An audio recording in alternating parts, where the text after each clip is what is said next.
Zero the unicorn loved to bounce. He had a big, bright, bouncy trampoline. Up and down he went. "Whee!" cried Zero. "This is so fun."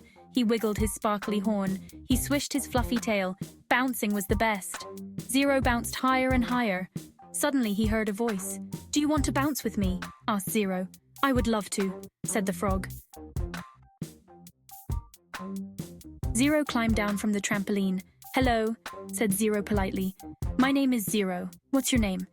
"I'm Ferdinand," he croaked. "It's a pleasure to meet you, Zero." "It's nice to meet you too," he said. "Let's bounce." Ferdinand followed right behind him. "This is going to be amazing," Ferdinand croaked with excitement.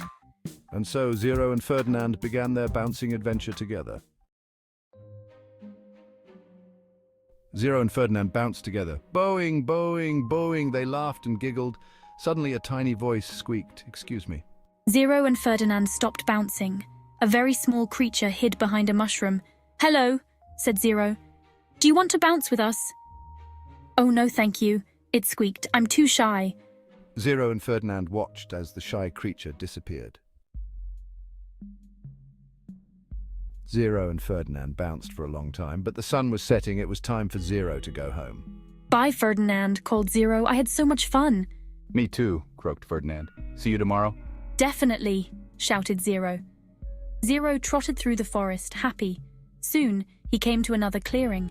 There was a trampoline there too, but this one looked different. It was flat and droopy. Said Zero. "That's strange." Zero pondered the mystery of the Not-So-Bouncy Trampoline. He took a cautious step onto it. Nothing happened. "This trampoline isn't working. It won't bounce." Zero poked the trampoline with his hoof. Just then a tiny voice chirped, "Can I play too?" Zero looked down. A tiny ladybug, no bigger than his hoof, was perched on the edge of the trampoline. "Of course, the more the merrier." The ladybug tried to fly onto the trampoline, but it was too heavy. It just lay there, flapping its little wings. Zero frowned. This wasn't fun at all. "This trampoline isn't working. It won't bounce." Zero and the ladybug tried everything. They jumped up and down, they flapped their wings and swished their tails, but the trampoline wouldn't bounce. It just lay there, flat and sad. "What are we going to do? I want to bounce." Suddenly they heard a low growl. Zero and the ladybug froze. A large tiger stepped into the clearing. He had bright orange fur and stripes as black as night. Zero and the ladybug huddled together, scared. "What's wrong? You two look sad."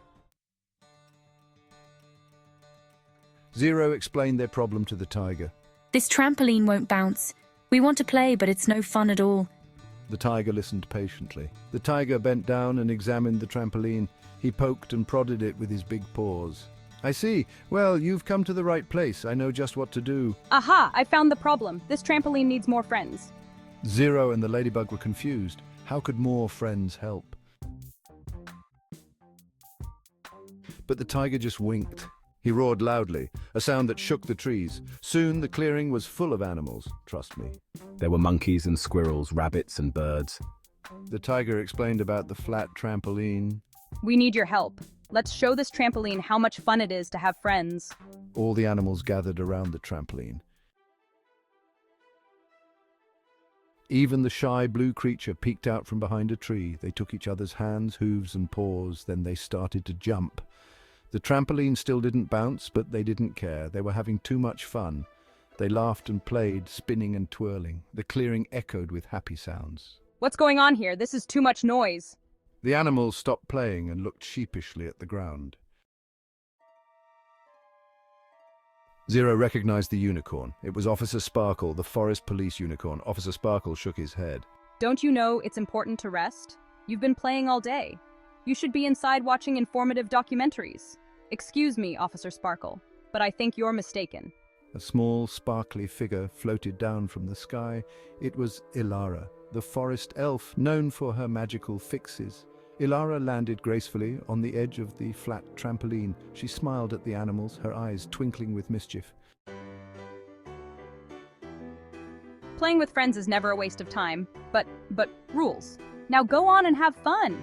Even police unicorns need a little play in their lives. Wow! Elara simply smiled. She raised her hands, and a bright light filled the clearing. When the light faded, The trampoline was no longer flat. It was round and bouncy, just like new. The animals gasped in amazement. The animals cheered and rushed to the trampoline. Zero, Ferdinand, and the ladybug led the way, bouncing higher and higher with each joyful leap. Officer Sparkle watched in surprise. Maybe Elara was right. He took a hesitant step towards the trampoline, a small smile forming on his face. Zero learned something important that day. He learned that playing with friends was the best fun of all. He also learned that even flat trampolines could be fixed with a little help from magic. And a lot of friends. Before we end, we want to give a special acknowledgement.